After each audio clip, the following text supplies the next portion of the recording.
Well, I don't necessarily know if it's a good sign when the T sign for T of 1 is going straight up a mountain. Because today we're at Castle Mountain Lodge Disc Golf Course, a course that I think was just put in recently.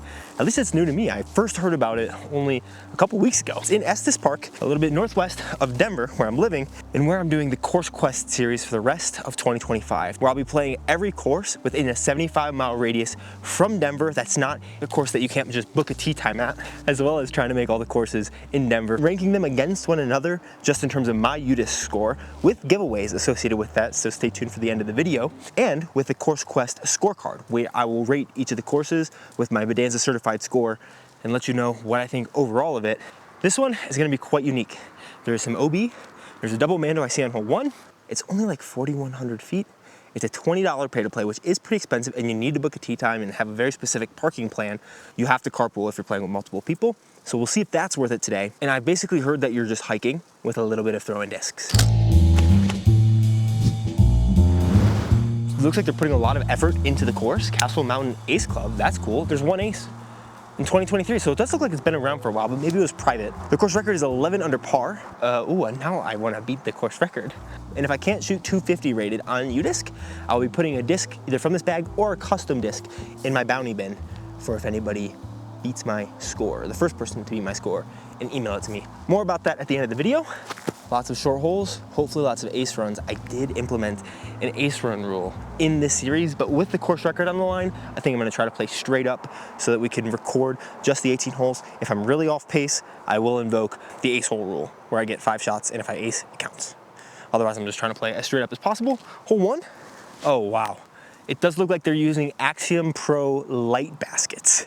So basically practice baskets. You need to flip something up through this gap. You'll not be able to see it from the tee pad. A forehand does work.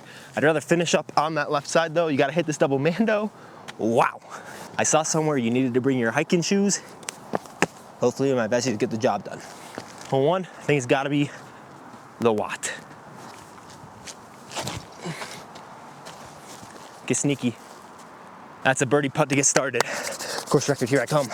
I will say, already the signage, attention to detail, and just beauty of using the wood side. I mean, even this for the drop zone, if you missed the Mando.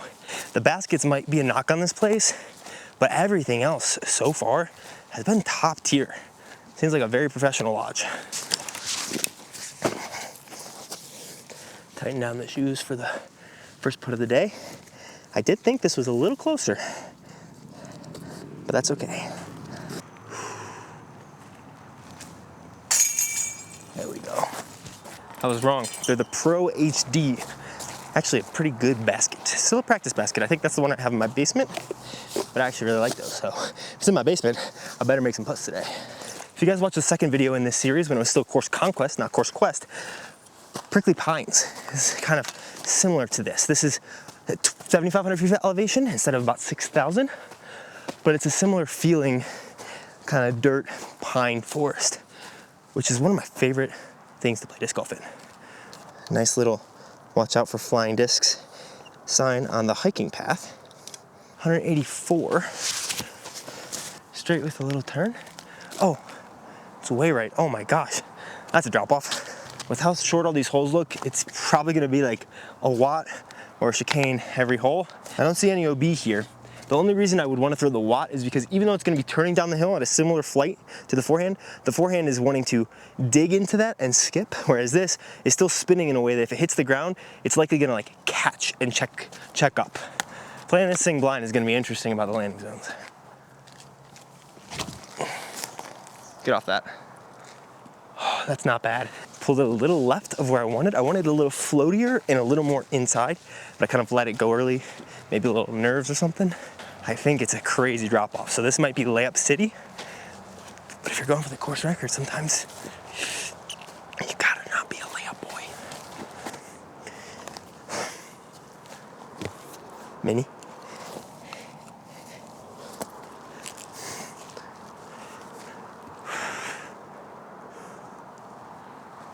Stay up. Yes, come on. Not quite as scary behind it as I thought. You just never know in these mountains how much the drop off is. Hole 3, going up again. Beautiful signage. This is some of the best signage I've ever seen on a disc golf course. 20 bucks I thought would be super pricey, but so far, I'm pretty impressed at how it's being justified in terms of course amenities. Hole 3, there's a Mando that's kind of peeking out. You gotta go to the left of it up there. But the beauty of something like this is to catch your breath. You can stand over here, maybe drink some water, see if you can spot any elk or mule deer. Beautiful view. All right, let's get throwing. Oh no, I left my water in my car. That's gonna be detrimental. Oh shoot. Man, this tight gap looks inviting. There's an over the top. Again, you just don't know how much it swallows it down. I think the play is probably just gonna be to go up and over though. I'm gonna try to throw this broadbird, the Firebird, up over these trees. Swing right.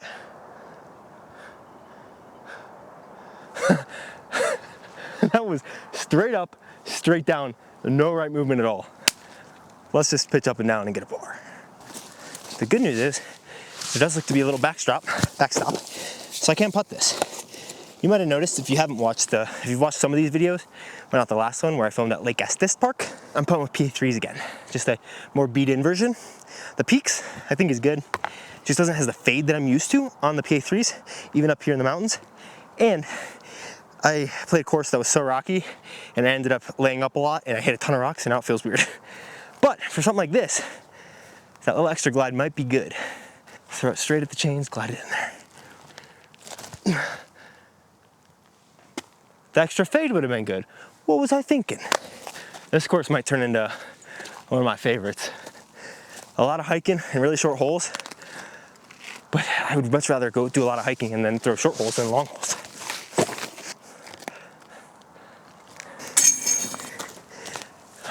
This is getting into insano territory. Only 134 feet, 41 meters. It's like straight on top of a rock. We have a wind that's pushing us this way. You could throw the Anheuser, which the wind will help, or try to hit this gap. I think I like hitting the gap because I don't want to have to go over trees right now. I think for this, we're gonna throw this tomb. Shout out this tomb. Might have still a couple of these on the custom site. Just keep it on hyzer, most flat to hyzer.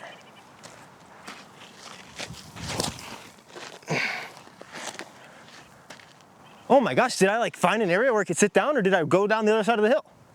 That might be perfect. We're still going up.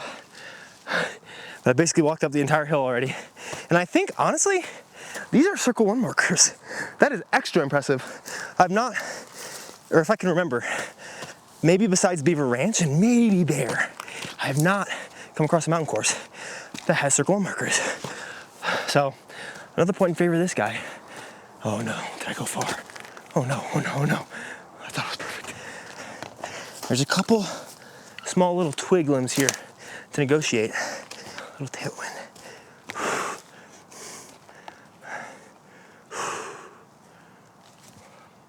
Yes, come on. Hole 5, here we come. Finding my stride. I just gotta not do what I always do, which is run up and down these courses, especially since I forgot my water in my car. My fatigue management today is at an all-time importance. I think that has to do with this hole. It's the headwind just coming straight up this hill, right up this gully. In the basket, I can barely even see it. I mean, it's a fair line. It's straight down there. It's probably 40 feet of elevation drop though. It's only 225 feet. Okay, I was way wrong. There's 80 feet of elevation drop. A third of the whole length drops in elevation. I don't think I've ever seen anything like that before. And you gotta hit a gap. The way I'm thinking about playing this, I got two options. One, a putt. The headwind makes this much more challenging for me to think about putting it, because if it flutters at all, which my putts are more prone to do than my backhands, then the headwind's just gonna take it and roll it, and this is an easy bogey hole. The other thought is a standstill forehand, because if I throw it down the hill, this tree gets in my head, which I don't like. But if I throw like with a chicane or a slightly overstable kind of glidey approach disc, if I get it going down the hill, the nose has to be pretty down, otherwise it's gonna just stay way too high. But if I get the nose at the right angle, it's gonna finish against the hill and like sit down easier. Or just a soft little hyzer flip backhand, which I think is the thing I'm most confident in right now with this Watt. Even though there's the headwind, wow, this is tricky.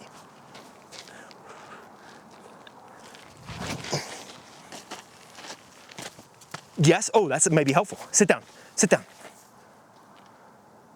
Okay, that was super nose down relative to me, super nose up relative to 80 feet of downhill and 200 feet. That tree branch actually likely helped it. I went straight over the basket, so I could be a circle too long, or if I hit a second thing, which I did hear some twigs, it might be really good. This hole is crazy cool.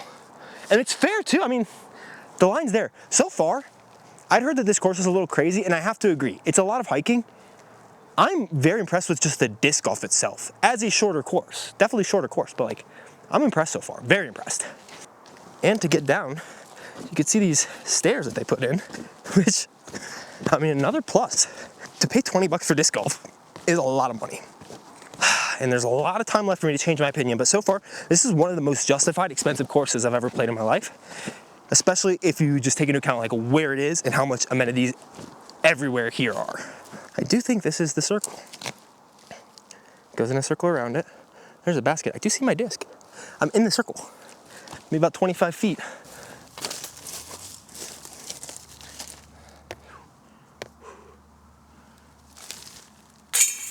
Oh, come on. Oh. Hole 6, 192. This could be a backhand flip-up gap or a forehand gap, which I like. Once again, for a similar thing I was talking about last hole. If I have a disc that hits on an edge where it wants to skip, but it hits on a hillside like this, it kind of likes to skip a little bit and makes it go straighter. So if I hit the hillside, it could skip up, it could hit a rock, or it could skip straight.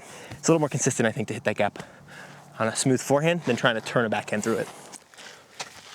No! Extra bad. This might just be the same disc again. That was unfortunate. That was trying to get a little too softy with it.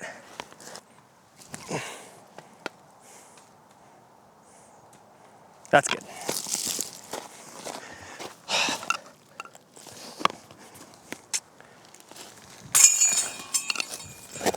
That was a good scramble there. 3 down through 6. I'm trying not to think about score too much, but knowing that I want to shoot 12, it kind of creeps in my head. So for the next couple holes, I'm going to do my best to at least not talk to you guys about it, because if I don't talk to you, I think about it less. Well, if I wasn't trying to play as straight up as possible, this would for sure be the ace run hole. This calls it 99 feet. You just calls it 120. Straight ahead. 135. It's not 99 feet. What are they talking about? Water tomb. I think I like the tomb. Just a little baby flex. Stay up. Sit. Whew. Scared me a little bit when it started to roll. And I don't know why I just touched my boobs. Oh, that is a nice little bowl for the Toomey boy.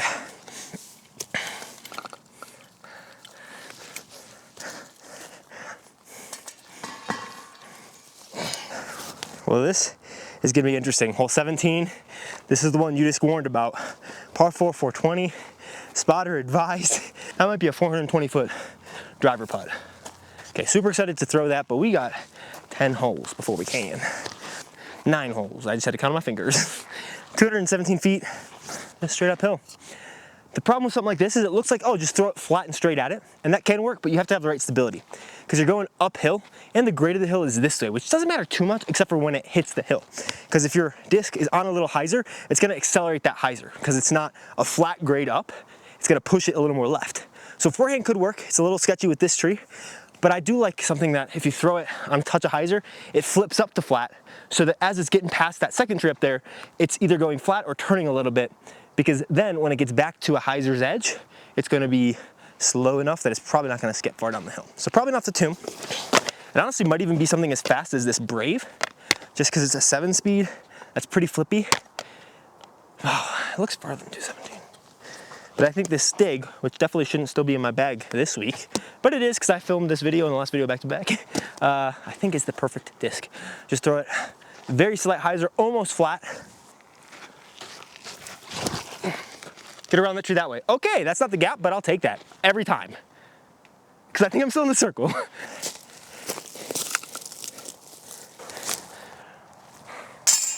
Yes. Thanks, Stiggy boy. Hole 9, 184, hanging basket. Holy fun. You can go right side of this tree, it looks like, as long as you get in front of the next tree, or straight up the gut. I think I like throwing off this right side because hyzer's a little more comfortable for me. And it does look like the tree trunk of the tree that's just beyond the basket is a lot lower than what we're seeing. So I'd imagine there's a drop off here. Oh no, slip a little. Oh, sit. Well, I hit my line and I'll have some sort of weirdo putt. But that was the shank of the day. So far at least. Huh, okay. Come on. Oh, this is really cool. Nice chain basket. Definitely drops off behind it, so don't want to juice it too much. I think that's 5 down through 9, which feels super solid out here. And I know I have that par 4 on hole 17, so there's an opportunity for 2 strokes on that one. But it's gonna have to be pretty clean to get to my 12 down.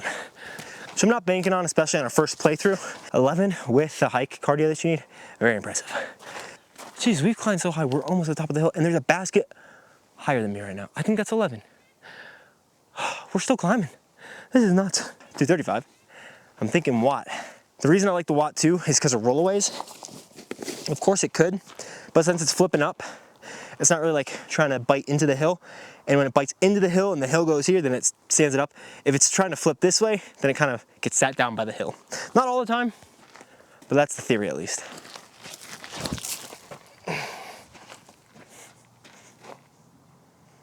I think it worked. First real like blemish on the course is 15's basket, also being in 10's fairway. I think 16 also overlaps a couple holes, so maybe he's like running out of space, and that's tough. But if we're trying to grade the course in like the best course possible, that will be a slight markdown in the like amenities section or one of the sections on my scorecard. Okay. This is where these close ones really start to matter a lot. Whoa. Those are the left side putts that spit on these sometimes. Thank you, basket, for catching that one. Hole 11, you can actually see the basket right through there, ever so slightly. 234 feet, very straight, sloping down again. I like that most of these are sloping down. This is where having a thumber or a tomahawk would be really helpful, which I don't have.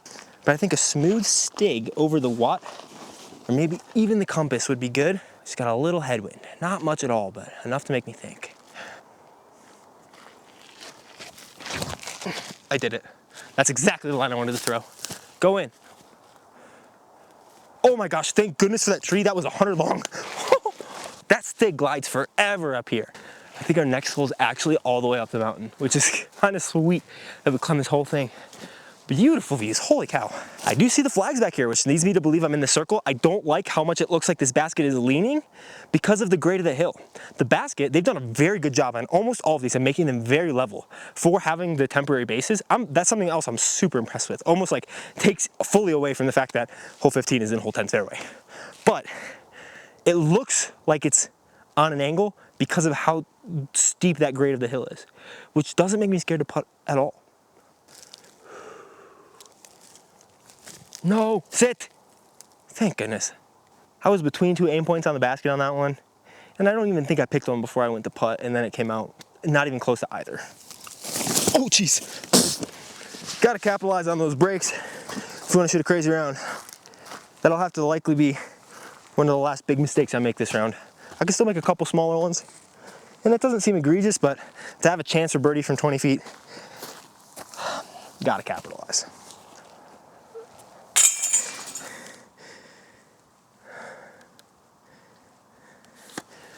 The hike up to 12 alone is kind of worth it. This is the mountain we saw on the way in, Lake Estes itself, and one tired buoy. So, the basket on this one says 299 through here. Oh man, where is it? Oh, looks like it's just straight and a little left over there. So at 300 feet, we do have a little tailwind. Watt could still work. Stig, I think, almost goes too far. I do love how much it's flipping here, but I think compass might be perfect. If I throw it flat to hyzer and pierce that first gap, you should have just the right amount of straight versus fade to get to the basket at 300 feet. No, that's inside. Remember what I said about no more mistakes? Or one more? That's it. Because I did look at score. I need 6 of these last 7, including this one. That was a bad misrelease. Long look at it, I guess, but oh man, just came out early. Didn't trust it, didn't trust myself. Interesting realization I just had. I tend to have more trouble hitting a gap that's further down the fairway than closer. If it's in the first third of a disc flight, I feel very confident about hitting it, even if there are further gaps along the way. But something like this, which is in the last third of the disc flight, or at least past halfway, I think about all that can go wrong before I get to the gap, when maybe if I visualize a gap that's a little closer or a point that's a little closer, I'll feel more confident in hitting it. Don't know if that'll work, but that is something that I realized there. Maybe a partial cause of that early release, but just a bad shot. Little peak forehand. But tap this in and lock in and get these next 6, at least 5 of them, and I can tie the course record, but get these last 6. That'd be pretty sweet. Even if I don't though, I've really enjoyed this course and I won't be disappointed at all. But it's always cool to chase after something like a course record. I don't know if I have one that actually stands at any course in the world right now. And I've played well over 300 courses. This hole's not quite what I expected. 247 feet. You can see the basket from that basket, but it's actually tucked off to the left to where you can't see it from the tee pad. It's actually much lefter than you would think.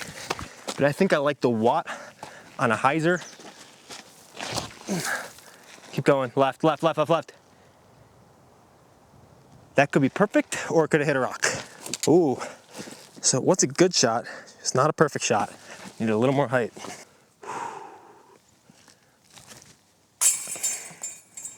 It's gonna come down to either tying it or getting an eagle.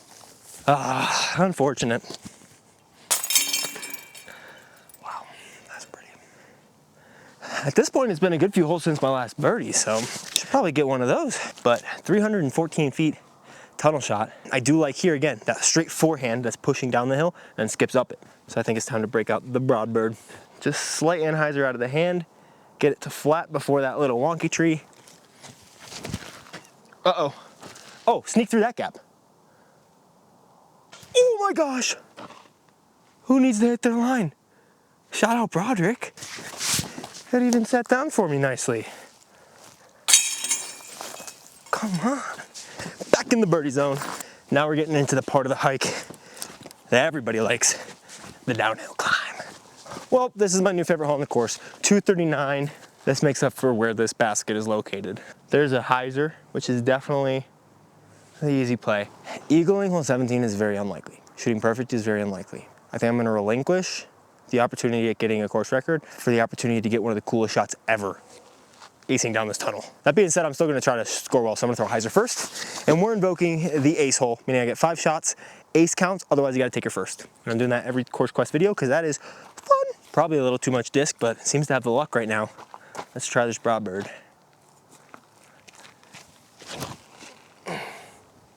Oh, windy. Oh, windy. Sit down. It's got the luck right now. That was way too long and way too left, and it sat down. 4 shots down the middle. Hopefully some of them are good. Watt. That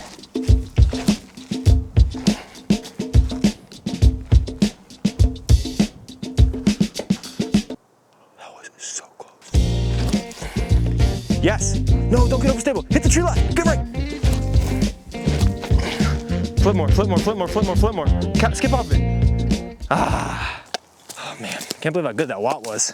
Also, you can't prove, unless you have my SD card, that I threw every single disc in my bag at this. None of them were very good, but it's just too fun of a hole to not do that. Let's go. Okay, so you can kind of see the basket way down there. Teeing off from up here, 282.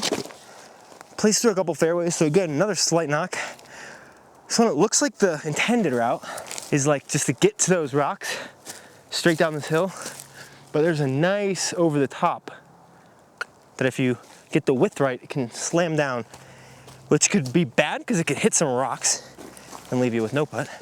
You could ace, which you're not likely to do going down the middle, or it could just land in the perfect landing zone. So I think I'm gonna try to take that. Pop it on a touch Anheuser, try to go right over that little triangle tree. The wind is a lot right now though, so this is definitely a risky route. Almost a forehand roller seems like it'd be a fun option. It's exactly the line I wanted to throw.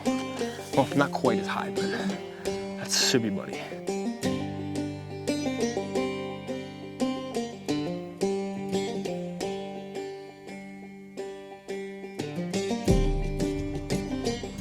We're gonna go ahead and see if we can see it. I don't think this is recommended to do.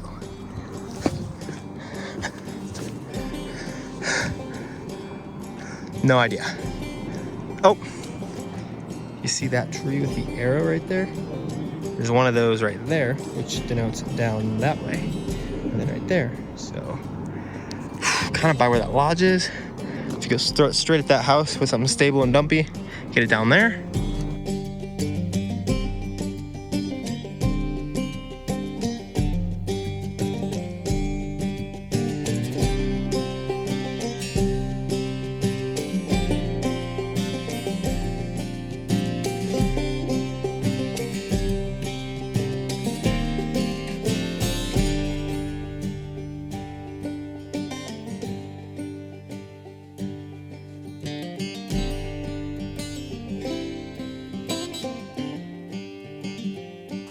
Hole 18, my audio's back. Sorry, I don't exactly know what happened there, but hopefully you enjoyed.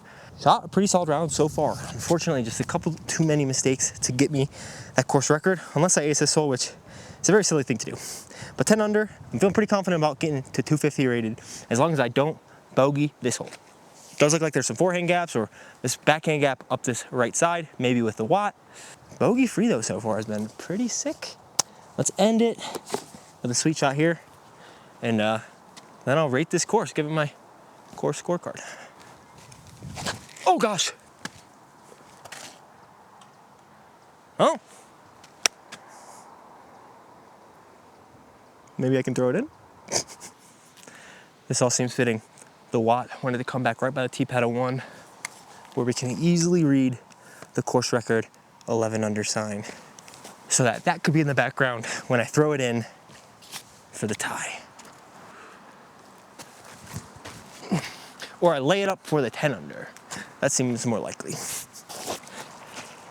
Extra cool, there's a lost and found here. No 2-stroke penalties on hitting the lodges. 10 under par. Let's see what that's units graded. Let's add it to the Course Quest leaderboard. And let's do our scorecard and give the official Bonanza certified score. Whew, we got a little Jake. It's the first game thing we've seen in Estes Park so far, I guess besides a trout, which is just a fish, but a turkey right there, little Jake, I think. That was cool. That's one of the reasons I love playing disc golf, man, is all the nature you see. We'll take a 3 there, shoot 10 under, clean. See what that UDisc rating is. Come on, baby, give me something good. Show me the money, show me the money, show me the money. 265, pretty clean. So 1020, 1030-ish is what that's saying that would be. Not sure, but I had a lot of fun. I had low expectations, and that's gonna be a factor coming into my biased little scorecards, but I've heard this was a super hike, and it was, but for it being a hike, I found a fair line on basically every hole, I feel. If you don't remember the criteria, we have cost, shot variety, fun factor / uniqueness, accessibility, and amenities. The cost is out of $3 signs. I'm only gonna give it 1. Free 99 is also one of them, which obviously you had to pay for this, but I think the $20 is pretty close to justified. 20 bucks itself almost automatically puts it in the $2 sign category, but I've not really played many other courses in the world like this. It's pretty exclusive, it's super well maintained. Everything about it just seemed very professional. The lines were fair, the baskets were way better than I thought they'd be for being the Axiom HD Pros. I think $20 is very expensive for a disc golf course, but I'm gonna give it 1. There's more turkeys. Sorry, I'm distracted. I'm gonna give it only $1 sign, which is pretty solid for a $20 course. I'm very impressed. Shot variety, I'm gonna have to only give, I think, only a 2 out of 5. I almost didn't have to pull out my forehand at all.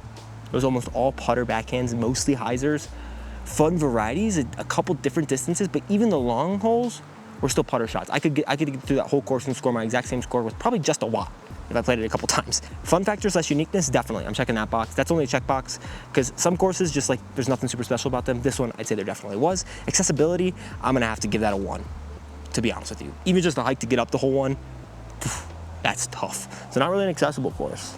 But the amenities, for it being dirt tee pads on half of them and some pavers on some of them, there's not really water on the course. I'm sure you can get some at the lodge and you have to check in, but I would probably give it a 4 out of 5 on amenities.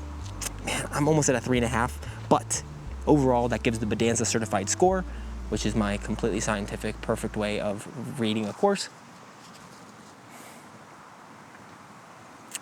I'm gonna give it a 7.3. Really, really solid course. I really enjoyed it. It is a pitch and putt, so there's not an incredible amount of shot variety, but 7.3 is pretty good on the scale if you've seen what else is on there. So yeah, that's my scorecard. And like all of my Course Quest videos, the first person to come and beat my score and email their scorecard in a screenshot, ibeatbedanza@gmail.com, I'll send them a disc of their choice from the Bedanza Bounty Bin. But you have to be playing with someone else so they can corroborate your score, and because disc golf is always more fun with friends. I know I'm out here by myself, a little hypocritical, but those are the rules. I put a good line out there for you guys today. See you in the next one. Subscribe.